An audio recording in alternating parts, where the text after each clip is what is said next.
This is Marky Mark Marcellus from So Was Your Podcast, and you are listening to the Geek World All-Stars Podcast Network. That's so crazy. It's awesome. I know, but did you see her? Holy cow. But she was good looking. Yeah. All right. Speaking of good looking, let's get this started. The many loves of John O'Grady. Welcome to the continued podcast adventures of Superhero Speak. But I think many of the people that love this character and that love superheroes in general have used these stories as inspiration to say, you know what? I'm going to do something good in the world. I'm going to make a difference like my hero when I was a kid. That is my fondest memory of it, because when you're doing comic books, you want them to affect people, right? You want people to care. You want to strike emotions, and I knew that Clone Saga was striking a lot of emotions. Can you imagine Pulp Fiction starring Goofy and Mickey Mouse? I can totally imagine that. I'm sure somebody's written that one too. Quarter pounder with cheese and France, Mickey? What? Royale with cheese, Mickey. Yeah. I can totally. See? I would watch the hell out of that movie. Yes, I gladly sacrifice up my progeny to you, almighty Marvel beast. But Neil Adams is somewhere going, it's my time. How do you measure success? Hey everyone, you are listening to Superhero Speak, and I'm your host Dave. John. And JD. JD's back! Woohoo! It's party time! Yay. Yay. Yay. So, JD, you were out last week. I was. You changed the date. I know. Well, that was John's fault, but that's another. So John wasn't feeling well, so we recorded a day later, and then your wife wasn't feeling well. How's your wife now? She's better. She had the fever, and I had the kid. So, the kid wins out. Not coronavirus, right? No, it wasn't the coronavirus. It was the Modelo virus. Oh, yeah. I've seen that joke so many times. I know. I'm not proud of myself, but I couldn't resist. For me, it was the Yingling virus. Yingling virus. I've been to Pennsylvania. I know what that is. Yeah. You can't get that out in the Midwest. No, we had swim class last week, so that was fun. Watching my 3-year-old swimming, not without me in the pool, like putting my trust in a teenager that he's going to make sure my child does not die in the pool. Oh, that's tough. Yeah, so I had to look at my phone the whole time. I'm kidding. I'm totally kidding. I'm totally kidding. Totally. My mother-in-law was there and she would have killed me. Yes, I'm sure. Cool. And then you had a book come out since you've been on. I did. Well, officially, the date is Tuesday, so by the time you guys hear this, it'll be yesterday. Snowblind, the third entry into the Books of Jericho. Actually, the 6th entry, because he was spun off from another series, and I had 2 other books that were like pre-release books, but whatever. This one, actually, I decided to do something different, and I ran like a pre-release sale. Like, I dropped the price to 99 cents just to try it out and see how it went. Man, I had the best weekend I've ever had. Like, my raw numbers were awesome. Like, because I cut the price so much, like my overall profits probably aren't as great as they could have been, but at the same time, it spiked sales of the other books. So it went really well. I've decided to extend it, the 99-cent sale all the way through the week. So, perhaps if the Superhero Speak Twitter page would be kind to me and share a link or two, hint, hint. Perhaps. We could use some income. We could share. Yes, I'll give you a share of that 35 cents per book I'm making. Thanks to Amazon. But it's good though. Like, you run these sales and it actually really does spike your backlist. So, yeah, so far so good. Yeah, can't complain. I know a fan of the show, a former coworker of mine, Brian, bought it today. He let me know. Oh. So. Thanks, Brian, who I'd never met before. I really appreciate it. Yes, and he also had a question. It is a book 3, by the way, so it might not make sense to him. No, not a question. Oh, yeah. So Brian, make sure you buy the other books so you understand what's going on. Right. It's a scam, you see. He was asking who Epion was. John, you might be able to answer that. Epion? Isn't that like an Escaflowne or Epion is You're going to make the same mistake I did, aren't you? What the hell are you guys talking about? You're going to think it's the DC character from the Paradise Island. No, Epion, well, there's an anime with that. I can't remember. Gundam Wing. Yeah, that's it. Yes, it's a character from Gundam Wing. So, D Squared had mentioned last week that that's the background on all of his computers. Oh, okay. And that's cool. Brian was asking who it was. So. It should have been Demon Slayer, but okay. Oh. If you want to do really old school. Okay. So, John, what's new with you this week? Not much. I'm finishing up the next 60 pages. I'm about to send that to my editor. And nothing else really. Good for you on the 60 pages. Yes. It's hard. It is. I'm not criticizing. Yeah, but you know what? I was playing around. Oh shoot! Now the name of it is gone. This application that's made for writers, and it has a timeline feature. And I was trying out the timeline feature because right now my timeline is basically a series of notes in a text file, and there's it's not. If I think of something that I want to do, like to rearrange things a little bit, it's hard to do that by cutting and pasting all the time, right? Yeah. But are you playing with Scrivener? Scrivener, yeah, that's awesome. That's what I use. It's awesome stuff. Yeah. I didn't know you were using it. I'm gonna have questions for you because like the timeline feature. Apparently, there's like another system that a lot of people use and they use it and they interface it with Scrivener. So I'm not sure how that works, but I'm having trouble with the timeline feature anyway, so I'll probably have questions for you. It seems really nice, though. I love it. It's almost like a video editing program. What I mean by that is there's so many different functions that it has and ways that you can make things and manipulate them. Like I really like just using folders and maneuvering the folders around personally. Like that's like almost like a corkboard where you can like take your notes up on a corkboard. Yeah, that's the background on it. Yeah, I love it. It's great. Oh, okay. So there you go. There's your tip for today, people. Scrivener, check it out. We're not getting paid for this, unfortunately. No, not yet, anyway. Hint. Yeah. We got 2 writers on the show. We should get paid for that. Or period. One writer and one nearly there. So okay. I'm not going to take that appellation until I have earned it. No, dude. If you write, you're a writer. Don't there's no reason to There's no reason to put like parameters on what you are as a writer. If you sit down and you write stuff, you're a writer. Like I hate to, no, you are, man. Give yourself that credit. Like you can't people I'm an aspiring writer. It's like, well, you either are or you aren't. Like, are you sitting there knocking words on the page? If you are, you're a writer. You just haven't released anything yet. Knocking is the right word for it. Knocking is the absolute term. But there's times me and Scrivener go to war. Yeah. That's a good way to put it. Cool. And how about you, Dave?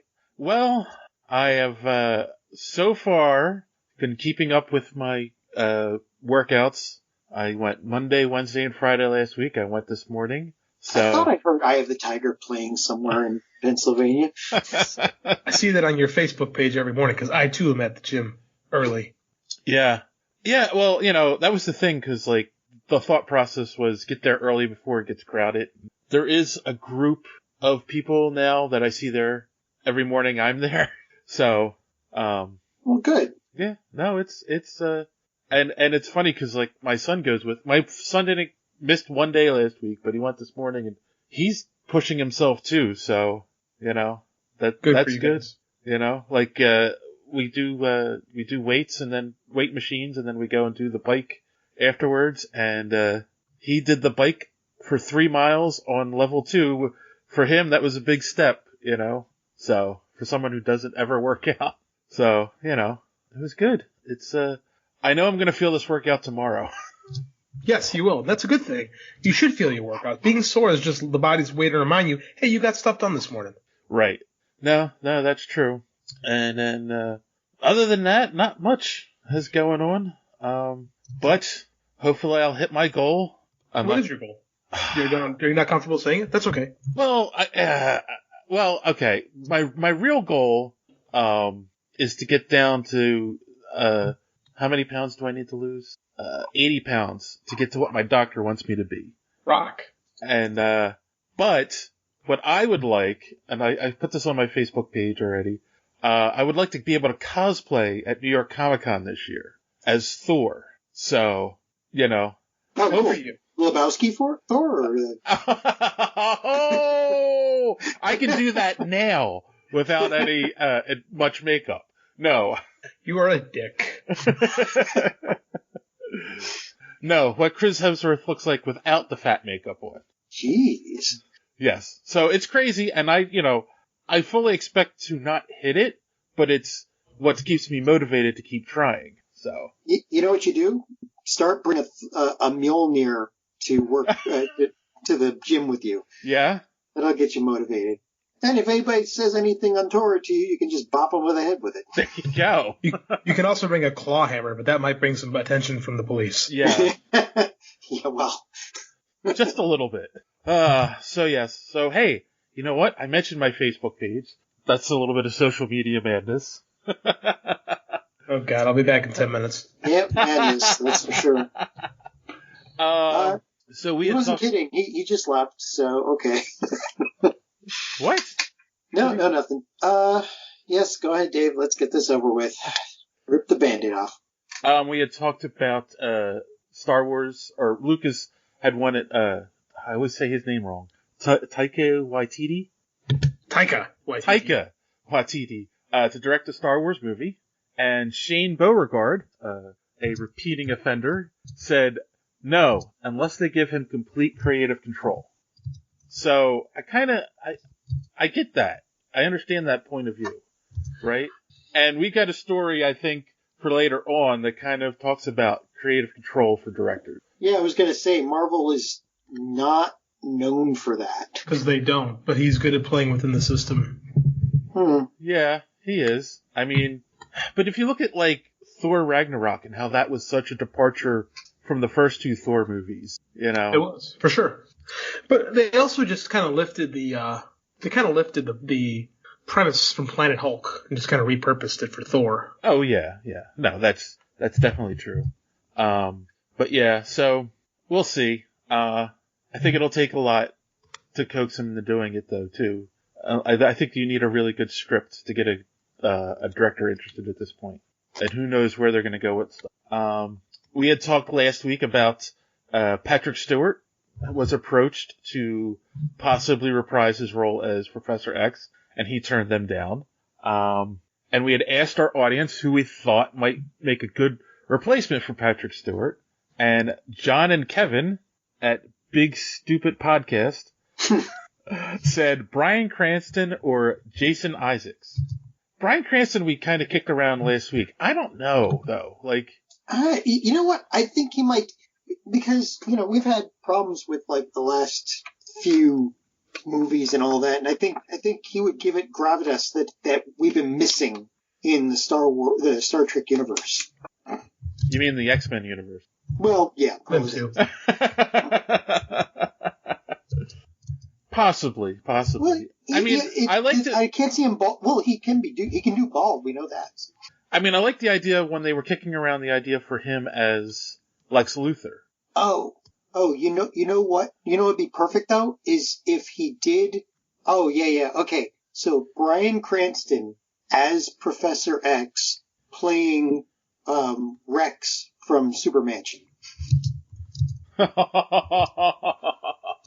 No, I don't think that would work. That would totally work. Marvel would never greenlight it, but it would totally work. Can you imagine the X-Men played like Supermansion? Oh No. My goodness, no, not at all. Have you ever seen Supermansion? No, I have no idea what you're talking about. Yeah, Supermansion is one of those things that you really should take time out to see. What is it? It's a claymation show. Was originally on the Sony Crackle app, but you can get it on Adult Swim now.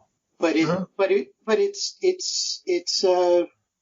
him. It's Bryan Cranston playing Rex, this superhero who's been around for a while, and him dealing with the super team. Oh my God! Yeah. And it's adult. It's definitely adult. But it is hysterical. Yes, it's very good.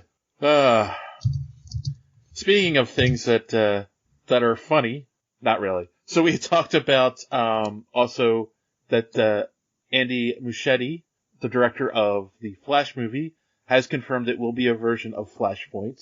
Will it get Grant Gustin in it? And well, hold on. So Idle Red Hand said, it's a good story, but it was done in the TV series. Also, do they want to start Flash off with an alternative version of the DC universe? Doesn't that work better when you establish what's normal first? The DCEU seems to rush to the good stuff instead of building towards that. Yeah, and that's the point. The point of Flashpoint was like everything changed and there was this new reality, and there was a sense of loss and and then a sense of wonder at the changes that were being made, and right. This is like, well, okay, so we got a horrible movie that nobody ever wants to see again, and now there's no emotional investment to make the story really pop. True. And I said hi, also said, it's pretty much the only interesting thing Flash has done in 35 years. The only problem is they've told the story on TV and in a cartoon movie. Is that the only interesting thing Flash has done? No! Yeah, I have to agree with that. That's like... I mean, a lot of people like Rebirth. Maybe Barry Allen. Wally West had both Jeff Johns and the Mark Waid run, even the Mike Barron run. Those were good books. People piss me off. Yeah. And repeat offender Rob Foster said, why are they procrastinating on The Flash? Which is true. Like, they're taking forever to get this movie off the ground. So I'm unsure of that. Do you think they don't have faith in it? I don't think Warner has faith in DC movies right now. Yeah. Yeah. Like, regardless, I actually kind of agree with what the guy was saying, but I had some running water in the background, so I was on mute for like 5 minutes. Oh, okay. I'm in the basement. What are you gonna do? Sometimes the sump pump drains. I don't think there's a reason to start with Flashpoint. I get why they want to, because I do think he's right. DC and the DC movies seem to like, hey, remember Death of Superman? That was really good. Hey, what if we throw Darkseid in there too? Oh, and we can do Batman versus Superman. It's like, yeah, they don't let things breathe. True. I mean, Batman v Superman borrowed so much from like The Dark Knight Returns, and that's something they should have built towards. The entire Ant-Man film was based on one issue of Avengers. Yeah. It's based on the Scott Lang origin. The first appearance of Scott Lang. Right. Like, that's, the whole movie is inspired by one comic. One individual comic. Right. And DC, they're trying to, like, get an entire miniseries, which, to be quite honest, everyone loves Flashpoint, but let's not forget what it left us with. The New 52. Exactly. That was the Which then had to be New 52. Right. That's what I'm saying. I mean, like, people have a fond memory for Flashpoint because it's like an Elseworld story. But it did not leave the DC universe in a better place. Like, they made a lot of money off that like in 2011 when the New 52 hit, they made a lot of money off those books. But every single one of them kind of imploded onto itself, with the exception of like Scott Snyder's Batman, which I believe actually started before the New 52, but I could be wrong on that. Yeah, it didn't. I don't know, man. I don't think you can look at the early part of this decade, of the last decade, and be like, "Yep, that's when DC was really good. We should totally emulate all that stuff." Yeah, because I mean, they did Rebirth, which was okay, but they still got a few things wrong. So then they added the Watchmen to it, and Doomsday Clock, which then revamped their backstories again. I mean, it's like at some point you have to get back to where you're stable and can start telling stories instead of continually changing everything, which gives nobody any purchase to actually want to follow any given storyline, because, you can't get invested before it all goes away again. Yeah. Very true. Yeah. They were, yeah. I mean, the problem was they were in such a rush to try to beat Marvel, and it was like, they didn't do it right. And then finally, the big thing I think we talked about last week was, of course, the surprise cameo on the Crisis on Infinite Earths crossover, which was Ezra Miller's Flash. Have you watched it yet, JD? No. Oh my! You can watch the whole thing on the CW app. I know. I just need to. It's wrestling season. I'm writing books. I'm a parent. Oh my God. I'm busy. I'm a busy man. I'm sorry. I'm a bad nerd. Well, you chain your kid to the desk and have him write the book for you. There you go. You're multitasking. It's 3, John. So the question laid out to the fans was, what do we think this means for the future of the DC universe? Are we going to get more crossovers like this? And Scream from the Edge said, nothing.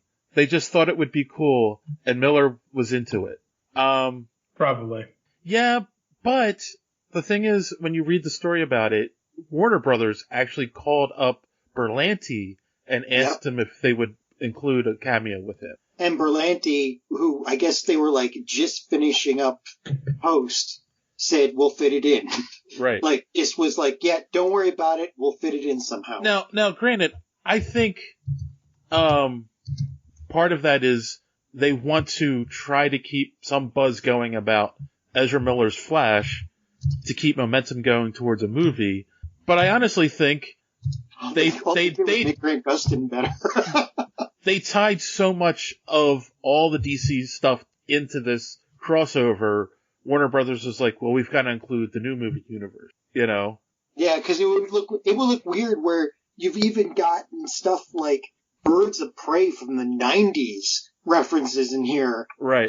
But the only universe not included would have been the DC, movie universe. It's just like, we all assumed that was off limits. Turns out we were all wrong. Yeah, exactly. That's the whole thing. It was always assumed that they weren't allowed to touch the movie universe, but... Or maybe Warner panicked, like you're saying, because, I mean, they were the ones that called, so... Well, yeah. John and Kevin at Big Stupid Podcast, again. What a title! I love it. I fucking love it. They should just give Berlanti the keys to the kingdom already. Both the TV and film universes. I'd agree with that. I mean, from and we'll talk about this again. The schedule for getting this crossover done was a little bit hectic, and there were some hiccups. But I mean, just getting this done, a 5-series crossover, and now they're launching 2 more series. I mean, that's some Marvel level planning there, you know? Yeah. I mean, I think he's proven he cares about these properties. Yeah. You know, he cares about the quality of the shows. I mean, I know there's people listening who don't like all of the CW shows, and I don't think you're going to. But, I don't think he's done a disservice to any of the characters. Except maybe Supergirl. But that's another story. Yeah, but the thing is, they're not like, Berlanti isn't, he's controlling like the timelines and the crossovers and the general direction of everything, but he's not micromanaging the directors of each show, which is why we still get Supergirl breaking the neck of a power cord. So, that was like one of the worst things ever. Anyway, and then finally, good friend of the show and creator of my mind just went blank. Timothy Jones, creator of Sour Grapes, said, I think the CW Flash is perfect. It was cool that they had TV Flash with movie Flash. I heard they went for fast food after filming. Oh my god! That was bad. I fully expect that from him. Yeah. You do read Sour Grapes, right? So yeah. Yes. Exactly. We still love you, Tim. But yes, no, I thought it was cool, and I do think they can do more with that stuff in the future too. Like, just to create buzz around movies that might be coming out, have them pop up on an episode, you know? I mean, obviously Ezra Miller's into it. Well, yeah. Alright, well, that's it for Social Media Madness this week, boys and girls. If you would like to be part of the madness, don't forget to follow us on Twitter at Superhero Speak, or on Instagram at Superhero Speak, or follow us on Facebook, facebook.com/Superhero Speak, and comment on our posts, and we will make sure to include you in the next episode. And while you're at it, make sure you follow the Geek World All-Stars. Just look for hashtag GW All-Stars on Twitter, and those podcasts are the So Wizard Podcast, the Prism Power Podcast, that one's a tongue twister, Fans on Patrol, the Gorilla Brain Podcast, Cult 45, and of course, yours truly, Superheroes. So, on that note, boys and girls, we're going to take a quick commercial break, and we'll be right back. After these messages, we'll be right back. All right, we're back. And now it's time for some news. And we don't have a lot of news this week, but we have a couple interesting stories, I think. The first one being that the writer of WandaVision has been pegged to write the script for Captain Marvel 2. Meg McDonnell is the writer of WandaVision, and she's a fairly new writer, so I don't know anything else she's written, and we don't know what WandaVision is like yet. You guys have any input on this? No. No. I mean, yay that they've picked a woman, so that's good. But otherwise, I don't know. It's like you said, we haven't seen WandaVision yet, so we don't know how she's going to do on this. Looking at this Hollywood Reporter press release, and it doesn't. WandaVision is her first major credit. She must have knocked it out of the park with this. Like, she's got some pretty good representation. So, I mean, she probably just really wowed them. I mean, like, this actually really, really levels up my expectations for this show. Then again, they gave the guy from Iron Fist Inhumans. So, oh gods. And we all saw how good Inhumans was. No, actually, I never did. It was so bad, I never watched it. Me neither. Well, once they shaved Medusa after the first episode, I was like, yeah, no, I can't do it. Oh my god. Did they really? Yes. That's like, you know, in the second episode you break Cap's shield. Yeah. Or you make Spider-Man walk around without his mask. Yeah. Let's not get into that. Yeah, I'm just kind of curious why, the creative team from the first one aren't coming back. There's no mention of that, you know, just that she's been tapped to write Captain Marvel 2. Yeah, it's funny. I mean, even on IMDb, she's not even on the list of writers. Probably because it's brand. They just sealed the deal. Yeah, this just came out. And I don't think. No, it says WandaVision writer, right? Is hired to write the script for Marvel. But she's not even on the list for WandaVision. But she might not be the showrunner. She might just be a writer on staff. Right. Because it doesn't say she's a showrunner. It says she's a scribe. Like, and if it's her first major credit, like, I highly doubt that she's the showrunner on it. So she probably won't get credit until, like, those episodes actually come out, which is when those things usually happen. Right. So, well, we will wait till we see WandaVision before we pass judgment on anything. Let's hope that it's good. Continuing on, we did get our first look at U.S. Agent to be featured in the Falcon Winter Soldier Disney Plus miniseries. It looks a lot like the Captain America suit. Oh, do you know who U.S. Agent U.S. is? Agent. Yes, yeah, I know. He was supposed to be the government's Steve, but he turned into fascist man or whatever. No, I wouldn't say he's fat. No, that's not quite right. He's not fascist. He's more if Steve Rogers is a New Deal Democrat, John Walker was definitely more of a hard right-leaning character, not necessarily a villain, but definitely someone who's got those type of ideologies. I remember reading something where he got, like, Captain America beat the snot out of him, and then they, like, I guess, I don't know, there's some famous quote that he said to him. I don't know. My memory sucks. But, I guess. So. Okay. So, I mean, with the inclusion of U.S. Agent, I think we've talked about this on the show. It's kind of like saying the story is going to be Cap gave the shield to Falcon, but the government's going to step in and say, no, we want our own guy to take over the mantle. Which kind of falls in line with like the Mark Gruenwald stuff, specifically when Steve Rogers leaves to become the captain or nomad or whatever, and the government tries to plug their own guy in. So again, Right, because also... go ahead. I'd like to see when... You know, in Agents of S.H.I.E.L.D., Coulson has, like, the electronic shield that I've seen Captain America use once in a while. And I got passed on to his son for, was it Young Avengers? Or I forget what the name of that show was. But I was wondering if they were ever going to, if they're going to take the shield away, maybe they'll give Falcon the electronic one? I hope not. I was never a fan of that thing. Really? Yeah. No.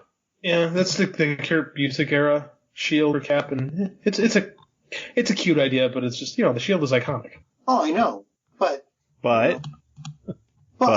seriously, but it's cool. I mean, it's like it's I mean, Was Falcon always as good as Cap as like throwing it and figuring out all the angles so it always returned to him? Or was that just like a superpower that came with a shield? No, and I think they kind of also, in the movies, if you think about it, he gets better the more he uses it. By the end, that's when people start going, that thing defies the laws of physics. But, in First Avenger, he throws it a couple times, but it's not like he's bouncing it off of 20 things and it's coming back to him, So, I mean, I think it's one of those things you get used to doing it, and that's what makes you good at it. What is it, the 10,000 hours theory? Yeah, something like, yeah. The more you do something, the better you get. Right. So, the one thing I do notice too is that his uniform is red and blue. There's no black in it. And I wonder if that's, on purpose. Like, is something going to happen? He's going to come back as a villain with a black and red and white uniform. I don't think I'll come back as a villain. Is the costume black, or was it always meant to be like a dark blue? Like, it's so hard to tell with those older comics. This is true. I don't know. I always thought it was supposed to be black, and when I've seen people cosplay as U.S. Agent, it's usually black. See, I always thought it was dark blue, as in like a comment on, it was the dark blue. I don't know. Maybe I'd read into that wrong. No, it's a good theory. Who was the original artist who did U.S. Agent? We'll have to ask him. I want to say Mike Zeck. All right. Well, Mike, if you listen to this podcast, let us know. All right. So moving on. This one I left under the Marvel category of things because it's very interesting. There's apparently a new Star Wars, the Clone Wars comic book coming out, but it's not coming out from Marvel. Paul Neary, I was wrong. Sorry. Oh, okay. It's coming out from IDW. That kind of shocked me. Did they have a previous agreement with them, or? Well, IDW was doing the Star Wars comics until Disney bought Marvel, and then all the new Star Wars comics were coming out under Marvel. Now all of a sudden, there's a new story coming out, and IDW is doing it. And it's like, so they literally had to deal with the devil at some point. Well, the devil being a mouse. Well, it just makes me wonder, is this a leftover contract from the IDW days, or is this something that Disney doesn't care about, so they gave it to IDW? Or is Disney getting ready to buy IDW? Marvel, IDW prints a lot of, like, older Marvel stuff. They've been doing that for about a decade. Like, they printed Simonson's Thor and stuff like that. As like reprints, right? Yeah, as reprints. Yeah. Yeah, I mean, but that's different. I mean, these are brand new. True. This is a brand new continuing story of a license that's owned by the Mouse. So. Well, they do some other Disney stuff too, apparently. That is true. Like, IDW has been printing some Disney-focused books. That is interesting. And the Ghostbusters. The real Ghostbusters, apparently. So, my question too is, and I don't mean to be offensive to anyone who likes the Clone Wars stuff, but you will. Go ahead. But does anyone care about a Clone Wars comic book at this point? D squared, your thoughts? That'd be the guy to ask. Yeah. I mean, I know John doesn't. Nah, not really. I mean, I watched the animated series for a while, and I mean, it was okay. Yeah. I mean, I know this is also to cash in on the popular, the new season coming out, to catch that wave a little bit. I mean, because even look at the art style on it, they're trying to capture the cartoon a little bit in that. But yeah, does anyone remember the original Clone Wars cartoon? Yeah, the Jedi I can't put his name right. The Tartakovsky one. Yeah, those were good. Yeah, and I like the style of animation in that. Like, it's a shame, they redid the show and went to the 3D, but.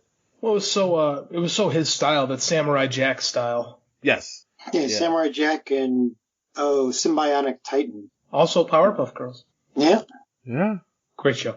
Yes. So, but no, now we're getting one more season of the 3D animated one, and apparently a comic from IDW. So, to any of our listeners, if you're planning to run out and get the comic, let us know, and let us know what you think of it, because I don't think I'm going to read it. Hey, Don, this is for you. Tell us what you think. Yeah, I think so, Don. All right, so moving on. We had talked about, what's his name? The director of, Doctor Strange dropping out. Scott Derrickson, is that his name? And Derrickson. Sorry, I typed it wrong on the email. That's why I hesitated. I don't think his name is Dweekson. No, it's Derrickson. But apparently some more information has come to light about what the creative differences were with Marvel and him. Of course, when the movie was originally announced, they said Nightmare was going to be the main villain of the movie. And apparently Kevin Feige is pushing for Wanda to be the Scarlet Witch, to basically be the villain of the movie. House of M. Yeah. Yes. Which means it's going to tie into WandaVision, which means you have to watch that in order to get the whole story. To understand why she's being a villain. And we are right back to, damn it, we're right back to the early 90s. Yep, that's exactly what we are. This is exactly what it's like. It's like House of M inspired, but it feels like Age of Apocalypse. Yeah. Oh my goodness. Yeah, definitely. So, there's a lot of interesting things in the article that I shared. Of course, they say, take it with a grain of salt because they don't know how much of this was true or not. Apparently Derrickson wanted to kill off Wong and Rachel McAdams, right in the beginning of the movie. And oh, come on. Wanted to try to make it more of a horror movie with jump scares in it, and Marvel didn't like that idea. Yeah, I'm not really up for that idea either, but... And then, of course, there's also talk that Deadpool and Wolverine were going to have a cameo in the movie to, fully introduce the mutants back into the MCU. But again, don't know how much of it's true, but I do kind of think the fact that he left the movie and it sounds like that's the direction they're heading. Because if you look at the stuff related to not House of M, WandaVision, that looks like it's going to spin off into a House of M type story. Because it seems like she's bonkers. Just the whole concept of what WandaVision seems to be. It's clearly, if she's created this, new world, it's clearly she's ill or, crazy. And, that's House of M. Well, that's the whole point. It's just creating a whole 1950s reality, so. Not so Pleasantville, if you will. Yes. Right. That was the whole, that was the whole thing in House of M. She went crazy because she had willed herself to become pregnant and have a kid, and then once they, realized... Children that were actually fragments of Mephisto's soul. God, I love comics. Yes, so once they realized what was going on, the Avengers put a stop to it. She found out, they erased her memory, but then she found out, went crazy, and created House of M, where she changed the world. Rewrote existence. Basically. And then was powerful to write those children into actuality. Yes. Canon speed of the Young Avengers. Which I still don't understand why they still don't list her as the most powerful mutant. Because she's easily the most powerful mutant. She rewrote time and space, briefly. Yeah, she's Omega level, there's no doubt. Omega level, I believe, is the proper term? Yep. Yes. So it'll be interesting to see where this is going, and it is making me more excited to see WandaVision. Look, I understand some people had issues with House of M. I thought it was a cool story. And I read quite a few of the tie-ins as well. So it'll be interesting to see where this goes. I didn't read the tie-ins, but I liked the main story. Yeah. Tie-ins are evil. You didn't read the Spider-Man tie-in? No, I didn't read the Spider-Man tie-in. I just read House of M. Oh, I don't like tie-in. I don't like tie-ins. Then it becomes Age of Apocalypse. And then you're playing the game of, oh my god, I have to read all 14 of these. That's what broke me on reading Marvel was when they did Infinity and they reset the universe and everything was different for a little while. And series that I liked become series that I hated because they totally changed creative teams and directions. I haven't been a regular Marvel reader since then, and that was 5 years ago. And we're back to the 90s when they did that with yeah, it was. Everything. Yeah, that's right. That's the stuff that drove me away the first time, and they brought it back. Yeah, that's what created the collapse. Right. So we said this before. That was when I was a really heavy collector, and I got to the point where to follow a storyline, I was walking in. I was not making a lot back then. I was in college, and I'd walk into the comic shop, and he'd take the box for one storyline and throw it on the desk, and it'd almost break the legs of the desk. And I'd owe like $150 a week, and there's no way I could afford it. I think the worst is when they tried to tie in. They would come out with all those number ones in the 90s, and they try to tie one up. Was it Spider-Man? The Todd McFarlane Spider-Man? Oh yeah. They had like 8 number ones. There was the platinum cover, the gold. No. I just meant like every once in a while they would have a number one come out that tied into some other big crossover, and it was like, oh yeah. What if I don't like this character? Why would I go buy their book? It was a crazy time. But this also does bring to mind when Joss Whedon walked away from Marvel, citing creative differences because he said Feige was forcing him to put stuff in the movies he didn't want to put in. But this is like, we talked about this before, this is what happens. Like, Feige is the showrunner. Like, he dictates what these movies will be. This is all Marvel movies are, just high-level TV. Huh. I never thought of it that way. But you're right. Huh. But Feige's more of a micromanager. No, he's like a showrunner. That's what the showrunners do. Like we talked about Berlanti. Berlanti does the same thing. Like, this is the direction we want to go in. Right, and it's not necessarily he's micromanaging, but he sits there and says, you have to have a scene where Thor goes into a cave and takes a bath and has a vision of the future that ties into Ragnarok. That was just a rubber ducky in the bath. That was dumb. But I mean, at the same time, this is the same thing like I said, this is how TV is run. And TV and film is typically very different mediums. But Marvel Studios is run like, there's not much difference between the way Marvel Studios is run and the way the Berlantiverse is run. You know? Yeah, but we're constantly hearing about directors, getting the boot or leaving because. Right. So that's not happening on the TV shows. I mean, well, because TV is different. When you're directing television, you're on for an episode and you move on, and you're there for a couple weeks. When you're doing weeks, when you're doing a film, you're there you're involved in this thing for a year or two. It's different, and that's why they typically hire directors who don't have a lot of clout. Right. Like, who's the one even Peyton Reed, when they hired him to do Ant-Man, had a couple flops under his belt and kind of needed to rebuild. Think about it. How many of those directors, aside from Favreau, the original, had really extensive histories and then great resumes. And I do think that's part of it is they want to bring in people they know that are just going to listen to their ideas and not push back on them. Right. People that play ball the way they want to. It's very similar to the way you hear that some comic editors hire guys to tell the stories that they are in control of, rather than hiring an editor hiring a creator and letting them do the story they want. Right. You don't hire Alan Moore to write your crossover event. You don't hire Alan Moore anyway, but. Well, I mean, of course, dude. Any editor in the world would hire Alan Moore if he called Moore and goes, "Hey, I want to write Squirrel Girl." The editor of Squirrel Girl goes, "Fuck yeah, you do." Sorry, language. Because that's gonna sell. But at the same time, if you're writing Squirrel Girl, you need to find a writer. You don't go, "I wonder what Alan Moore is up to." You know what I'm saying? Yep. Oh my God, I'm trying to imagine an Alan Moore Squirrel Girl story now. Oh my God, that would be. Can you just imagine how awesome that would be? It would be incredible just to see what he would do with it.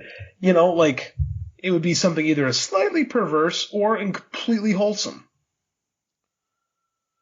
Oh my God. No, it'd be perverse.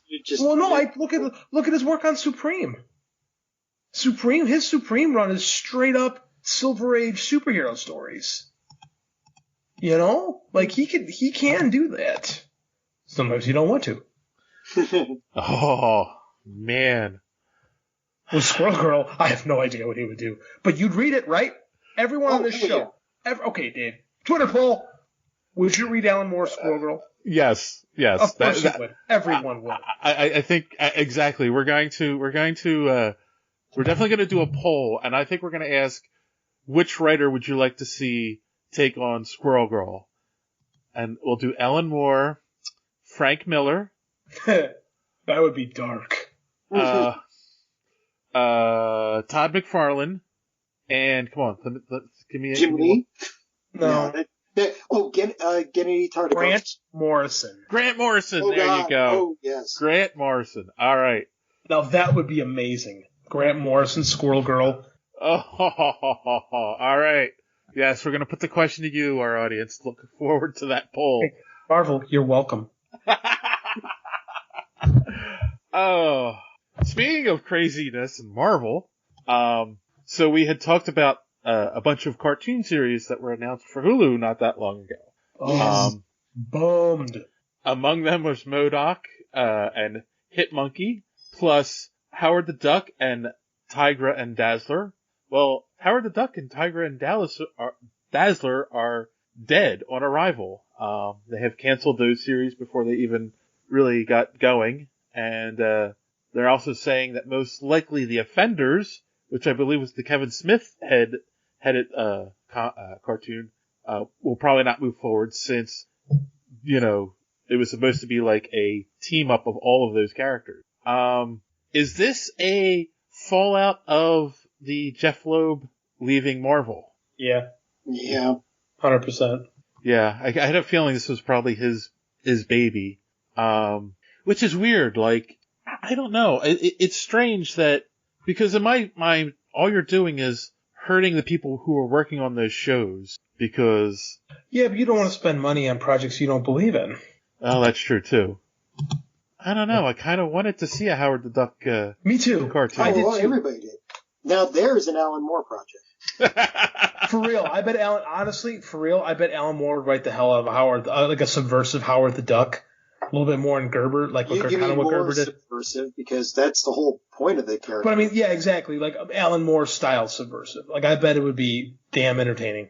Yeah, I think so. All right, hashtag Alan Moore for Howard the Duck. I'm trying to get Alan Moore at work. I mean, I know he's not going to appreciate it.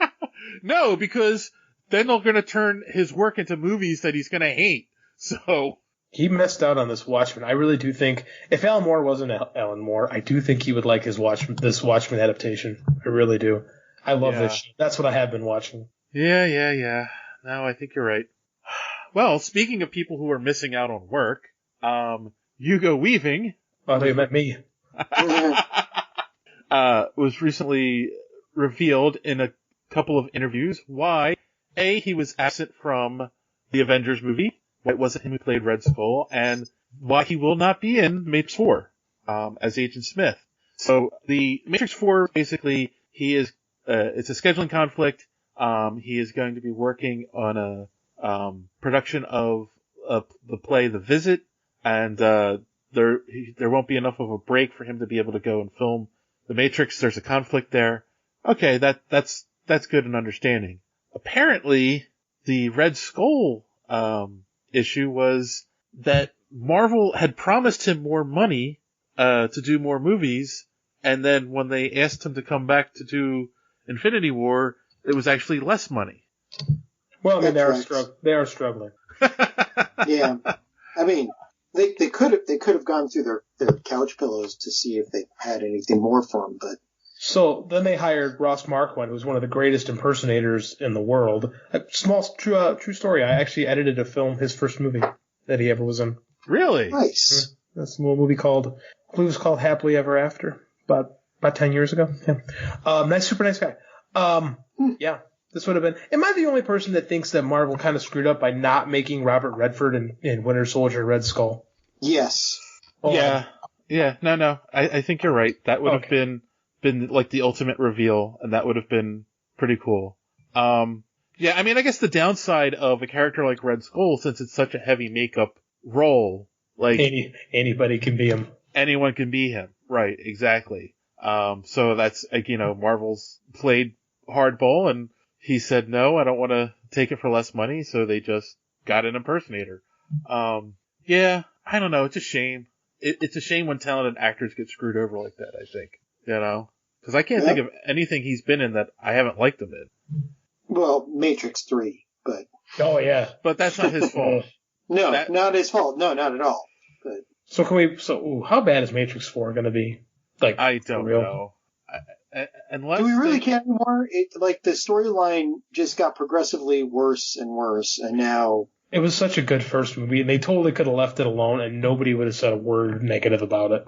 Yeah. Yeah, and it's funny because it was done in a way, I want to say, like the first Star Wars movie, right? Where you don't know if it's going to be a hit. You leave it open. You basically finish the story, but leave it open-ended enough where people might want a sequel. And that's what they did, you know? But then, like, they didn't give us Empire Strikes Back. No. Yeah. I still maintain that Reloaded was worse than Revolutions. I hated Reloaded more than I hated Revolution. Yeah. Because then all of a sudden, good. that was the other thing too. Like all of a sudden they would introduce these weird characters with no backstory at all to them, and they were just supposed to be cool. Like remember the water orgy? When they did that like big dance number for reasons. Like, yeah, reasons. Yeah, this is, exactly. Okay, so we're talking. This makes things. This is what we're talking earlier about, like why Feige holds such a tight reins on his films, and this is why. Because sometimes directors they don't have like a quote unquote, not like an editor as in terms of chopping up a movie, but like an editor and someone to rein them in. Because sometimes directors need to be reined in. Like the Wachowskis are proof of that. Oh yeah. Yeah. No, I don't think anyone's ever going to argue that. Yeah, and like, what story can they even tell now that the Matrix 4? I have no idea. Like the world they created is essentially invalid. Like you can't travel through phone lines anymore. We don't have phone lines. You know? Yeah, and not only that, like they kind of said that they killed Neo. Right, they basically killed off Neo and said that he's just a program created from the Matrix to be able to reset the Matrix, and it was just like. That's when it got weird. It was just like, yeah, no, you destroyed hope. Mm-hmm. Yeah. It wouldn't be very good. No. I'm gonna see it because it's gonna be a car wreck, but it's not gonna be very good. Yeah. There's another good question for Twitter. What do you guys think? Are you looking forward to seeing The Matrix 4, or have you given up on it, like us? I guess we'll wait till we see a preview, right? Yeah, well, I mean, the production values might be up there. I'm sure they're going to sink a whole lot of money into this thing. And the movies look great, like they always do. Speed Racer, that's a 20-year-old or 15-year-old movie now. That looks great. Jupiter Ascending, something that movie is called. Yeah. Like every movie, the trailers look fantastic. Yeah, but the storyline wasn't that great. I didn't say anything about the story. No, visually they're good-looking movies. Yes. But the thing is that I mean, like. It was groundbreaking at the time, The Matrix was, but now everybody's done bullet time. It's like, unless they come up with something else new or, you know, break more ground somehow, I don't see this, you know, making it.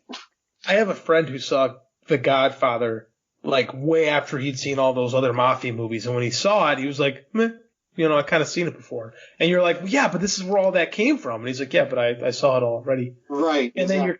then you're kind of like, oh, okay. So, I mean, it's kind of like that. Like, The Matrix was such an influential film for the early part of the century that, like, if you've never seen it, you've really seen it. Mm-hmm. Yeah. Well, all right. So we got one final story for the week. As much as everyone loved Crisis on Infinite Earths. They did? Oh, all right. They did. Yes. You guys didn't like it? Have I checked out every time we've done spoilers on this? Like, No. It's really good.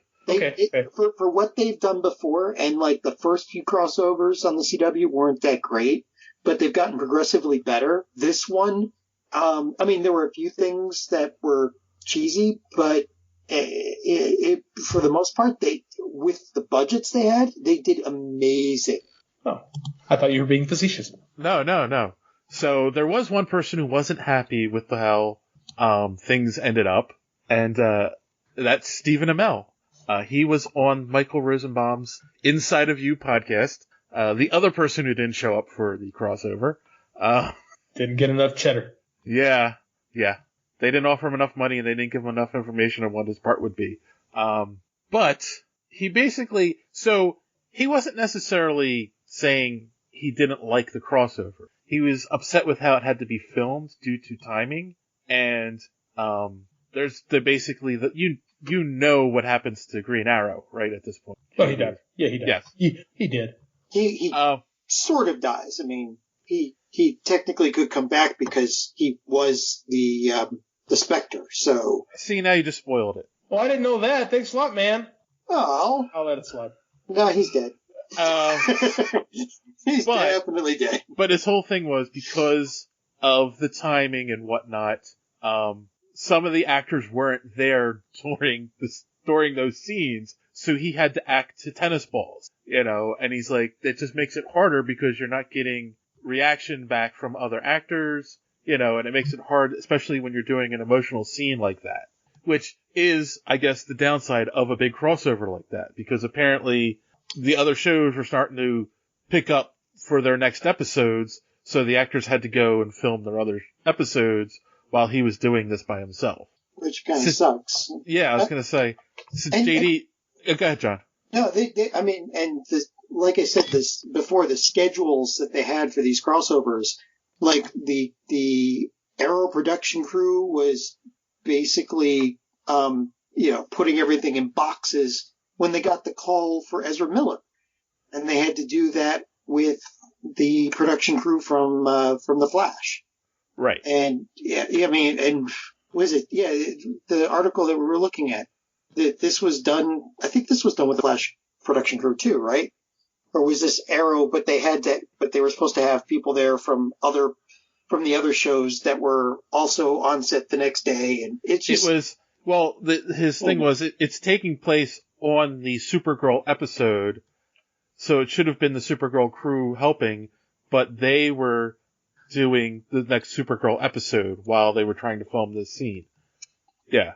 So JD, I'm curious, you've worked on a lot of different movies. Have you ever had somebody who had to act against the tennis ball? No, that's not I never had that kind of money on a movie. It does remind me of a story. This is going to sound terrible. This is going to remind me of a story that John Wesley Shipp told me when we were making Grotesque. Is because at the time he was making all these like Hallmark movies, right? Uh-huh. And they're made on such like a tight budget that if a camera setup had to be, if they're making like a movie, like if the camera had to be in one position, they shot all of your stuff in that with that camera setup. So, and they'd be out of order and you just get the size and you're going. And he'd be like, I don't know. And oftentimes you're not, if you have like a conversation and it's shot in one shots, you're not acting with that person because you're just going. And he's like, as an actor, it's challenging because you have no idea like what's going on or who you're talking to or what the context of anything is they tell you how you're supposed to feel and you just go. 2 takes, move on. 2 takes, move on. Change wardrobe, and they keep, like, they just try to maximize it as much as possible. So it made me think of that. The Emmy-winning gold on the Hallmark Channel. Did that later in life. He had a little bit of a middle part of his career that things slowed down, but he's getting more work now, and I'm very happy for him. Yes. Won't do the podcast, but I'm very happy for him. I wonder if he even listens to the podcast. No, guarantee not. So I can say stuff like that. It doesn't matter. Okay. Because, come on. We need to get him to talk about his performance in the Crisis crossover. I've tried. We'll have a conversation, and the second I bring it up, it's like, but again, like I said, I think I've talked about this before. Like, I don't think he is interested in doing any podcasts because he's not like he's doing other people's. Right. He just doesn't, I don't think he's interested in coming on and talking, which is weird. I don't know why. We just fawn over him, and I know he would enjoy that. So. Maybe that's what he's afraid of. Maybe he's afraid we will just fawn over him. That's true. And there's some actors that are very, very uncomfortable with people telling them that they're great or if they enjoy their work. Like, a lot of them really, like that. I don't remember if John's like this or not. It's been a while since we've like actually worked together.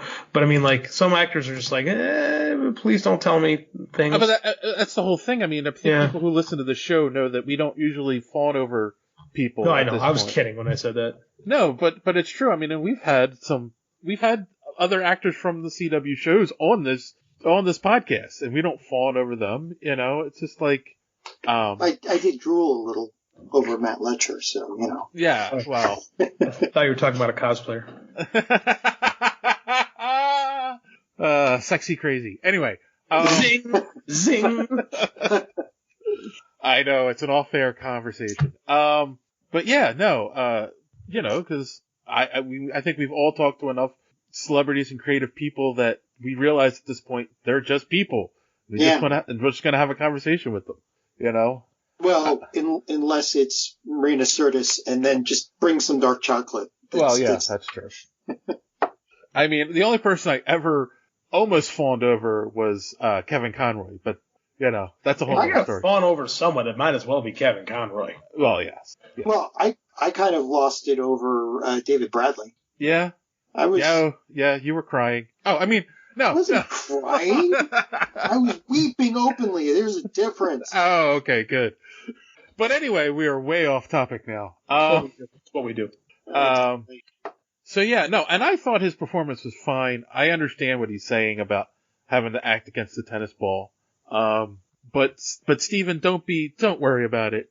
You're fine. In fact, if you want to come on the show and talk about your final performance as the Green Arrow, we're more than willing to talk to you. I mean, you did Michael's podcast. It's the same thing here. It'd be a great conversation. You'll enjoy it. Trust us. We have a backer who's a Nigerian prince, and he will wire you the money in Bitcoin to your account.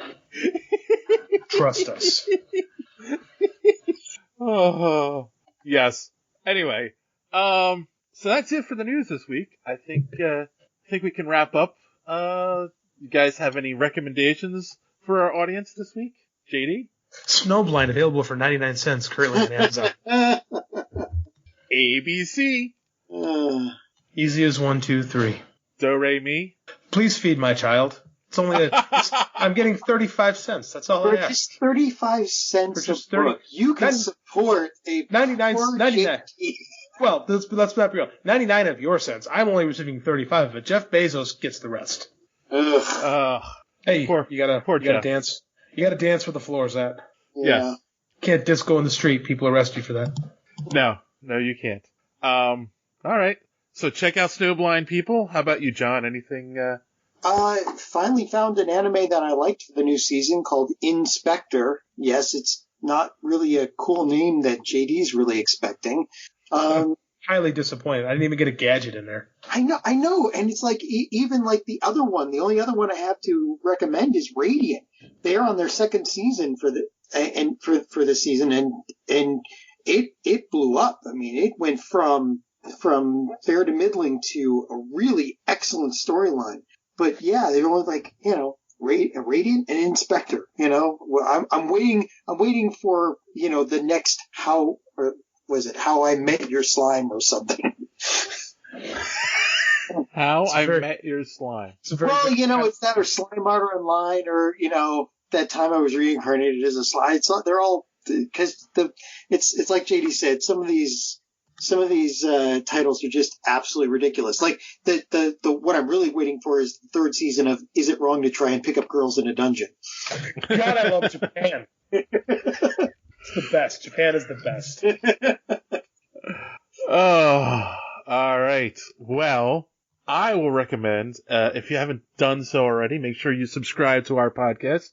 We are available wherever podcasts are available. And don't forget to follow us on Twitter and Facebook and Instagram. Though not much goes on Instagram unless we're at a show. We have an Instagram? That's my line. I legitimately had no idea. I don't even think I'm following the show on Instagram. I'll be back. Okay. And also while you're at it, make sure you check out the House of D podcast, for our fourth unsung hero, D Squared, and him and his brother do a great little podcast about comic books. I think you'll enjoy if you like this show. And on that note, I think that's where we'll put a pin in it for this week, boys and girls. So as always, thanks for listening, and don't let your cape get caught in the door. Have a good week. Unfortunate stuff to cover in the new year already, and it's only January. Yeah, I know. So, no. Yeah. The hell? That was ominous as fuck. And that signals the end. What the hell was that? It was my stand? Yeah. My arm? The spring just sprung like my band. That was so eerie at the wrong time. It's been a very bad year. Boom.